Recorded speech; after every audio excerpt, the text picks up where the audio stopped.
Hi, this is Chris again with Nightfall Audiobooks, and this week I am doing Dead End, Book 29 from the Fear Street line. I have not read this before. It was part of a poll that I put up, and listeners like you voted for it, and I'm going to be covering it. There are quite a few characters in this novel. I am reading this to you from a text file, so I grabbed all the names that I could find and I ran them through a counter and I assigned voices. And I hope I got it all right, and I got everybody. If not, we'll just figure it out as we go. So this book is around 150 pages long, so it'll be around 2.5, 3 hours to tell the story.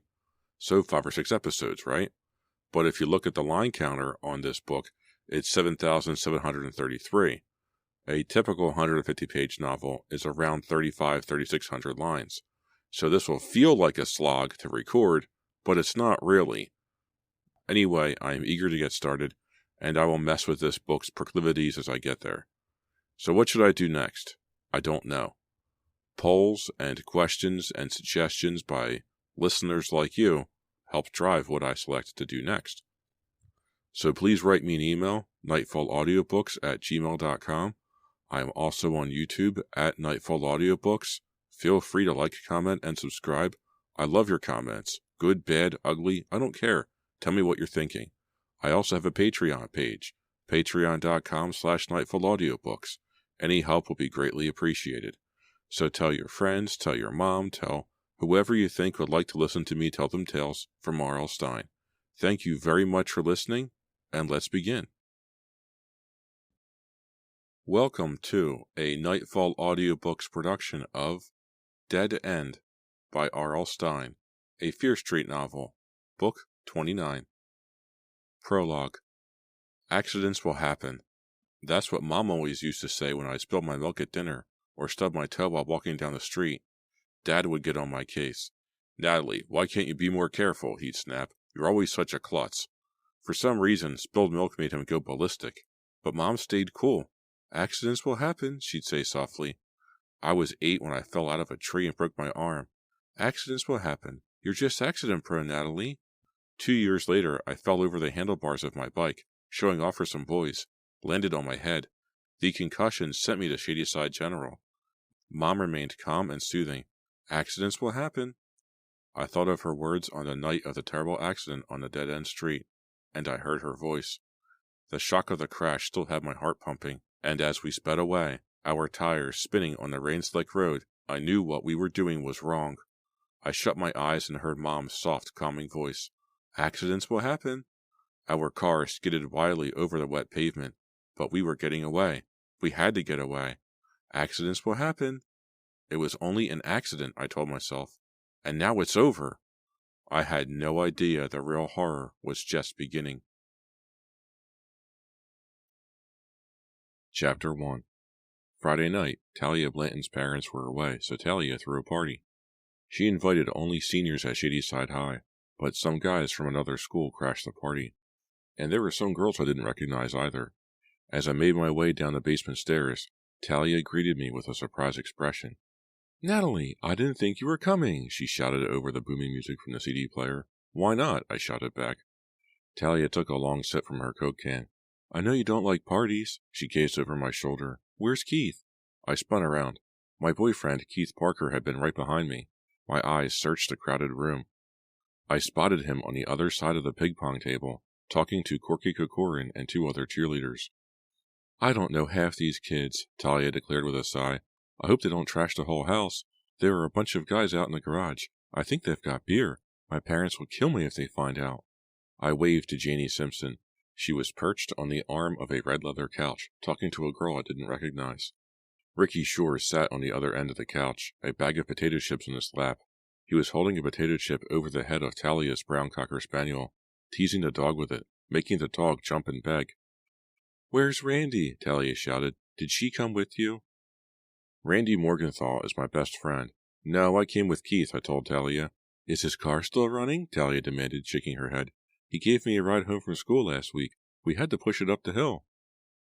I laughed and started to say something, but Talia had hurried to the stairs to greet some new arrivals. Talia and I hadn't been friends until this year, when we discovered we were both writers. Talia likes to write scary stories. I don't enjoy that kind of stuff, but she's very talented at it. I keep a daily journal, and I write lots of poetry. This year, Talia and I have spent a lot of time together, talking about how we're going to leave Shadyside and become famous writers. I saw my friend Jillian Rose across the room. She was shoving Carlo Bennett away. He kept trying to put his arms around her, and she kept ducking. They were both laughing. Todd Davis, who was always showing off and acting tough, grabbed Carlo and held him so that Jillian could escape.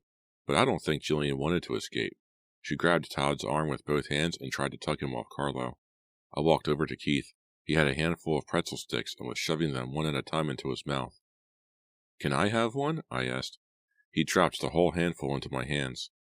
"Not salty enough," he said, chewing. Keith is a salt freak. He'll eat anything if you cover it with salt. Keith is tall and very lanky. I barely come up to his shoulders. He has short brown hair, streaked with blonde, and big, soulful brown eyes. He's quiet and doesn't smile much. A lot of the time I wonder what he's thinking. I still haven't figured Keith out. But give me time. We've only been going together a couple of months. Jillian is the one who got Keith and me together. It was after a Tigers football game on a Friday night, soon after school started. We were in the student parking lot behind the stadium. She saw Keith heading home by himself. She dragged him by the arm and practically forced him to get into the car and come get a pizza with us. Keith and I really hit it off that night. What did I like about him? His shyness, I guess. His seriousness. Those deep, dark eyes.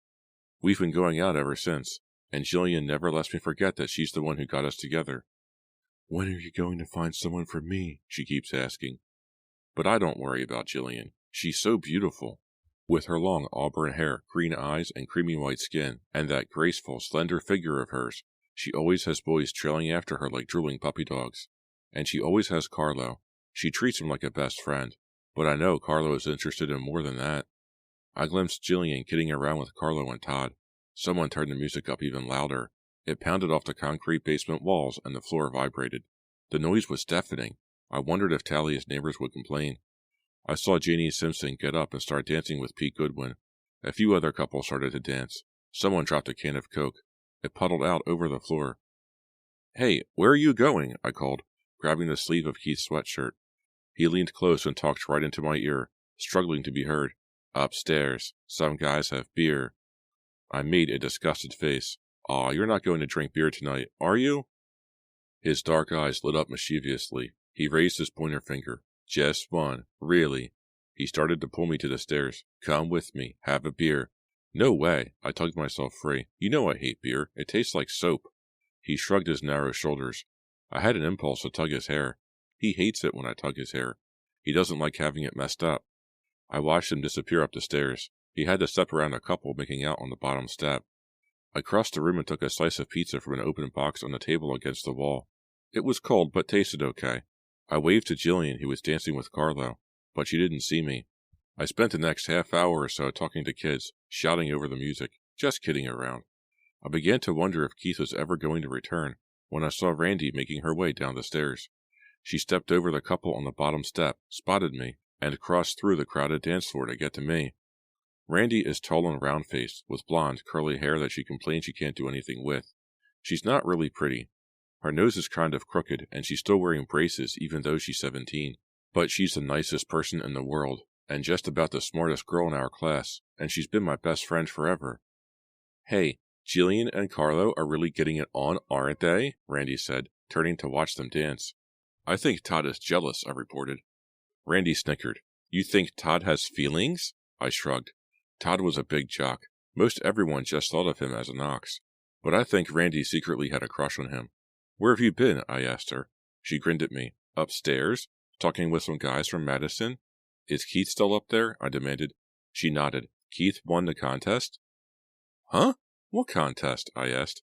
"The beer drinking contest," Randy replied. I groaned. Two dancing kids I didn't recognize backed into Randy and me.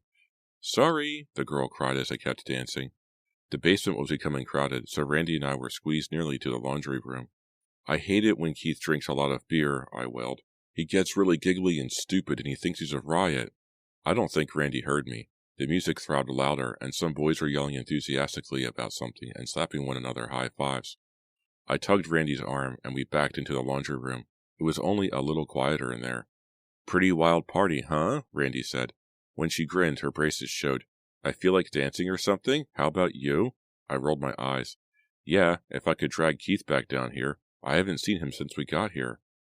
I saw Talia making her way through the crowd toward us. Her face was flushed, and her hair was damp with perspiration. Hey, you guys, she called. Why are you hiding back here? I started to answer, but I was interrupted by some kind of commotion. Talia, Randy, and I moved to see what the noise was about. A girl's shrill, frightened scream rose over the music, and I stepped into the room in time to see a body come tumbling down the basement stairs. Chapter 2. The music stopped. Startled cries rang out. What's happening? Who screamed? Where's the music? Did somebody fall? I saw a bunch of kids huddling around the bottom of the stairs. As I started toward them, a heavy feeling of dread settled over me. I suddenly knew. I knew it was Keith. I felt cold all over. My breath caught in my throat. As I pushed past a group of confused kids, I glimpsed Jillian and Carlo in the crowd near the stairs. Carlo had his arm around her shoulders. Jillian's auburn hair had fallen in damp tangles over her face. She had her hands pressed against her cheeks. It's Keith. I know it's Keith, I thought. I moved into the circle of kids and pushed my way to the front. Gasping, I nearly stumbled over the fallen body. It was Keith, sprawled flat on his back, his legs splayed out, one foot raised to the stairs. He grinned up at me, his expression dazed. I think I missed that first step, he said. Some kids laughed. I was too relieved to laugh. I just stared down at him, my heart pounding in my chest. I really had thought he was dead. He raised a hand for me to help pull him up. As I leaned down to grab it, I could smell the beer. He had spilled some of it on his shirt. His breath reeked of it. I pushed his hand away. You're really gross, I told him. He giggled as if I had said the funniest thing ever said. Then he tried to pull himself up, slipped, tried again. Keith, just how much beer did you drink? I demanded. His eyes were red. He squinted up at me as if he was having trouble focusing. There's none left, he said, shaking his head sadly. Keith! I let out a disgusted groan. None left, he muttered. Holding on to the banister, he finally managed to pull himself up. His eyes rolled as he struggled to see clearly. His face suddenly turned pale. I don't feel too well, he murmured. Kids cleared out of the way as Keith lurched to the little bathroom in the corner of the room. As the door slammed behind him, a lot of kids laughed. Someone started the music up again. I don't know him, I exclaimed to Jillian. I really don't. I don't know him. Todd suddenly appeared beside Jillian and Carlo. What a wimp, he scoffed, grinning. He raised his beefy fist and pointed it to the closed bathroom door. Natalie, your boyfriend is very immature. Oh, big word, Todd, someone behind us yelled. Todd ignored it. He brought his face close to mine. Half a can of beer and your boyfriend has to blow chunks, he said, smirking. Stop calling him my boyfriend, I insisted. I don't know him. I've never seen him before. Todd grabbed my hand. Want to dance, Natalie? He's big and broad-shouldered. He works out all the time. He has white blonde hair, long on top and shaved on the sides. He has nice blue eyes and a pudgy little boy face. He'd actually be kind of good-looking if his forehead didn't jut out so far, which makes him look a little like a caveman. Some kids call Todd caveman, but only behind his back. If he ever heard it, he'd pound them. He's very vain. He once beat up a guy for stepping on his sneaker. I don't really feel like dancing, I told him. It was the truth. Seeing Keith act like such a total jerk in front of all of our friends had made me feel a little sick, too. I guess I was embarrassed. Not just for him. For me, too. When Keith finally emerged from the bathroom, he looked pale but a lot steadier. He came over and started joking and kidding around with everyone. His eyes were still glazed, but he seemed to have revived quickly. We all hung around for another hour or two.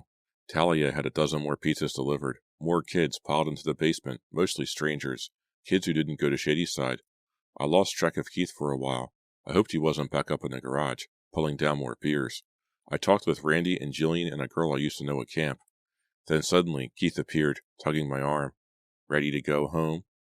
I pulled myself free. No way, I replied sharply. His eyes opened wide in surprise. Huh? What are you talking about? I won't drive with you, I told him. You're too messed up.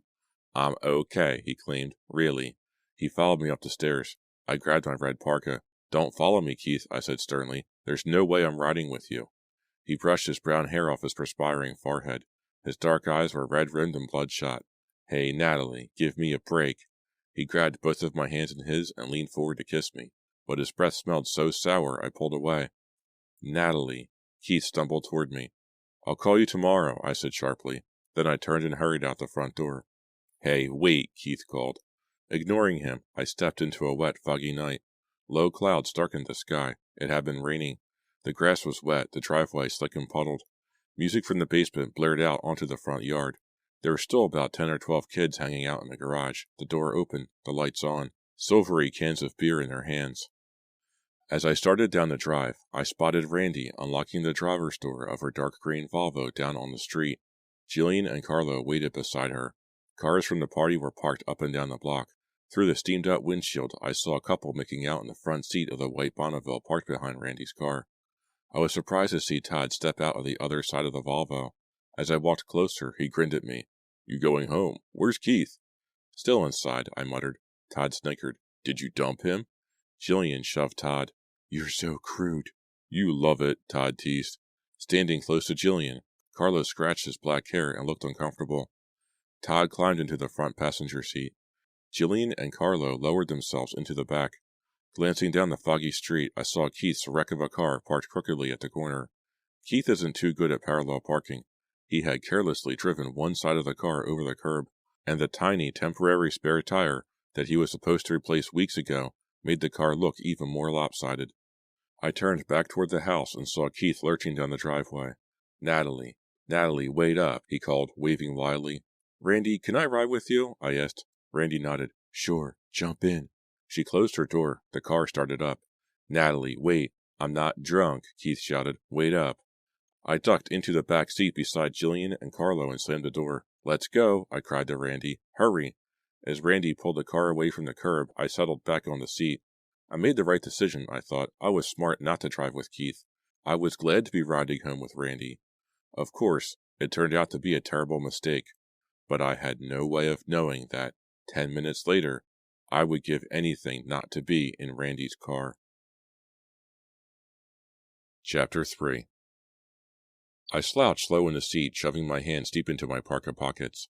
Outside, wisps of fog swirled through the dark trees. Even though the rain had stopped, the windshield was still dotted with large raindrops. Carlo rested his arm on the back of the seat around Jillian's shoulders. Up front, Todd fiddled with the radio, tuning from station to station. When he couldn't find any music he liked, he clicked it off. Wow, Keith was bombed, Todd declared, giggling. When he fell down the basement stairs, he didn't even feel it. It isn't funny, I replied sharply. It's just gross. Sometimes Keith acts like a total baby. Oh, someone's a little steamed, Todd teased. Shut up, Todd, I snapped. I really wasn't in the mood for Todd. I didn't think what Keith did was the least bit funny. I'm not a goody-goody or anything, but I didn't like being ignored by Keith all night, and I just don't see the point of soaking down beers until you throw up. Randy started past a stop sign, then stopped the car with a hard jolt. Whoa, didn't see that one, she muttered. I suddenly remembered that she had been up in the garage for a while, too. Randy, are you okay? I asked. She nodded. Yeah, fine, no problem. The twin beams of light from the headlights bounced off the swirling fog. Randy lowered her foot on the gas pedal, and the tire skidded over the wet pavement. Hey, you drive like me, Todd exclaimed, laughing. Her eyes narrowed in concentration. Randy worked the wheel to get the car in control. The road is slippery, she murmured. She sped through an intersection, then made a wide turn onto River Road, bumping along the shoulder. Randy, I started. Ow, I hit my head on the roof, Todd protested. I'll sue you, Randy, I really will. Give me a break, Todd, Randy snapped, her eyes on the windshield. It's this fog. It's hard to see. Want my glasses? Carlo joked. Just for that, I'm taking you home first, Randy shot back. The road curved along the river. Randy leaned over the wheel, concentrating on keeping the car on the road. We bounced over a deep hole, and everybody screamed. Thanks for the vote of confidence, guys, Randy joked. I slouched lower in the back seat, tightening the seatbelt. Gazing up at the speedometer, I saw that we were doing over 60. Randy, slow down, I urged quietly. She glanced down at the speedometer. Oh, I didn't realize, she murmured. She raised her foot and the car slowed to 50. On both sides of us, bare branches of big black trees poked out through the fog. Fat raindrops fell from the trees and spattered the windshield. Randy clicked on the wipers. Did you see that girl from Harding? Jillian asked. What was she wearing? Not much, Todd joked. I mean, it's not like it's summertime at the beach, Jillian declared. Who was she, anyway? A friend of Talia's? She could be my friend, Todd explained. Mine, too, Carlo added, giggling. Down, boys, I said dryly. Drop me home first, Todd told Randy. My house is the closest. Just turn up there on Cedar and then... I remember where you live, Randy cut in. A car with its brights on came at us, filling the windshield with a curtain of white light. Randy squinted and slowed the car. What a jerk, she muttered. I can't see a thing. Brights don't help in a fog, I said. The light just bounces right back at you. Randy sped up as the other car passed by. Beside me, Carlo and Jillian were laughing about something. I don't get it, Todd said. Hey, come on, guys, let me in on it. I didn't know what they were talking about, but I was certain it wasn't terribly important. I stared straight ahead into the billowing fog. I felt as if I were driving too. As Randy made a right onto Cedar, I felt my body leaning into the turn with her. When she hit the brake, I lowered my right foot too. Even from the back, I could see that Randy was a little out of it. When she started to yawn, my stomach knotted. I was so nervous. I wished I were driving. Carlo and Jillian were giggling together. Todd was still pleading with them to explain. We bumped over another hole in the road. Then suddenly, Todd cried out, Randy, stop! Make a left! I didn't notice the street we just passed. It was dark and there must not have been a street sign. I could only see a sign that read, Dead End. Randy jammed her foot down on the brake. We started to slide. The lights bounced crazily off the fog. I felt myself thrown hard against Carlo. The car skidded harder. Randy spun the wheel, trying to straighten us out, pumping the brake, pumping it, but we didn't stop. The car in front appeared out of nowhere. It just seemed to rise up out of the fog. We hit it hard from behind. I'll never forget the sound of that bang. I saw the other car bounce. I heard the crunch of its taillights shattering. As I was tossed forward, I saw a shadow move in the back window of the other car. I cried out as the seatbelt pulled me back against the seat. My neck snapped hard. My muscles knotted. Pain throbbed down my back. I shut my eyes, tried to relax my muscles, to stop the pain. I heard tire squeals. Hey, what'd you hit? Jillian cried shrilly. That car, Carlo uttered. Todd, why didn't you tell me about the turn? Randy yelled. You said you knew the way, Todd snapped. I opened my eyes as Randy threw the car into reverse. In the rearview mirror, I could see her eyes. They were wild, frightened. She was breathing hard, making low, gasping sounds. I dropped back against the seat. My neck ached, but the pain started to fade. Randy spun the wheel, hit the gas. The car shot forward. Randy, what are you doing? I cried. The tires skidded on the slick road as we shot forward. Hey, whoa, Carlo exclaimed. Randy, stop, I cried. You've got to stop. There's someone in that car. You hit someone. You hit someone, Jillian shrieked. Randy squinted through the rain-smeared windshield. Her mouth was open, her face twisted in an expression of fear. Stop, Randy, I pleaded. You hit someone. You hit someone, Jillian repeated frantically. But Randy spun the wheel, turned the car back, and made a quick turn onto Todd's street, and we squealed away into the fog-draped darkness. Stop! You've got to stop! I screamed. I can't, Randy shrieked, leaning over the wheel, pushing all the way on the gas. Don't you understand? I can't stop. I can't. Chapter 4. I can't stop. I'm not allowed to be here, Randy cried. Randy jerked the wheel, swerving to keep us on the curving road. Not allowed. What are you talking about? Jillian demanded.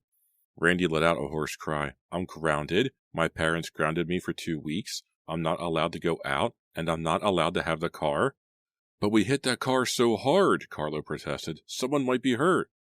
It was so dark, Todd said. What makes you think someone was in that car? It could have been parked. No, I saw something move inside, I told him. I saw someone in there. At least, I think I did. It was very dark. It had all happened so quickly. Had my eyes played a trick on me? I wondered. Was the other car empty? Is everyone okay? Randy asked. She glanced at me in the rearview mirror. You cried out? My neck muscle snapped or something, I told her. It hardly hurts now, but we have to go back there, Randy. She shook her head, her lips pressed tightly together. Can't, she murmured. No way. I'm not supposed to be out either, Jillian confessed. My parents think I'm home, studying for the chemistry exam, she sighed. If my parents learn I sneaked out and got into an accident, they'll kill me. But what if the person in the other car is badly hurt? I insisted. How can we just... My dad would skin me alive, Todd interrupted. After he got his new job, he warned me not to get into trouble of any kind. Slow down, Randy. My house is up there on the right. Huh? New job? What new job? Jillian asked. In the mayor's office, handling press relations and stuff. Todd shook his head. You think I'm a big guy? You should see my dad. He's built like a middle linebacker. He's a scary guy. He could pound me. He really could. Hey, we've all got excuses, I said. But listen, guys. That's right, Natalie, Randy said sharply, slowing for a stop sign. We've all got excuses. We've all got good reasons not to go back there. Your dad's in the hospital, isn't he, Carlo? Yeah, Carlo replied quietly. Carlo was so shy. He kept everything in. I never heard him talk about his family. I realized I didn't know anything about him. Well, your dad doesn't need any bad news now, Randy continued. If we go back there, we'll all be in major trouble, all of us. Randy pulled the car to the curb and stopped under a streetlight a couple of houses down from Todd's. I want to have a great senior year, she said, her voice trembling with emotion. Being in an accident would spoil everything. My parents are so strict, they'd ruin my life. But we were in an accident, I cried. Randy pushed open the car door and stepped out. Where is she going? Jillian asked. I shrugged. Beats me. I watched Randy through the windshield. Her hands in her coat pockets, she walked to the front of the car. Stepping into the white light of the headlights, she leaned down and inspected the hood and the bumper. She slid back behind the wheel a few seconds later. Just one scratch on the bumper, she reported. That's why Dad bought this car, because it's so tough and so safe, she shivered. He'd kill me if he found out I took it tonight? I rubbed the back of my neck. The pain had vanished, but my neck muscles all felt tight. Thank goodness we're all okay, I murmured. Yeah, and if we're okay, whoever is in the other car is okay too, Randy insisted. I hope so, I told her. I really do. Later that night, as I tried to get to sleep, I kept reliving the accident again and again in my mind. That's the strange thing about car accidents. I'd been in one before with my mom, and the same thing happened after that accident too. I kept seeing it happen in slow motion. I felt the hard jolt, felt the car bounce, felt myself heaved against the seatbelt, and I kept hearing the sounds, the heavy metallic crunch, the crack of shattering glass. Whether I kept my eyes open or closed, the accident repeated and repeated. I guess that's how our minds deal with frightening things like a car accident. It's such a shock to your mind and your body. You keep repeating it until you convince yourself you're okay, until you slowly start to feel better about it. Well, I didn't feel better about it. I especially didn't feel good about racing away like that, but what choice did we have? I twisted around and fluffed up the pillow. Then I settled back. It was so late, nearly 2 a.m. Got to sleep, I whispered. Everything will be okay, I assured myself. No one saw us. It was so dark on that dead-end street. No one around. I shut my eyes and tried to picture the darkness, to picture the swirling fog. Soft swirling fog. Soft and gray and silent. Soft puffs of cloud. The billows of fog lulled me into a deep, dreamless sleep.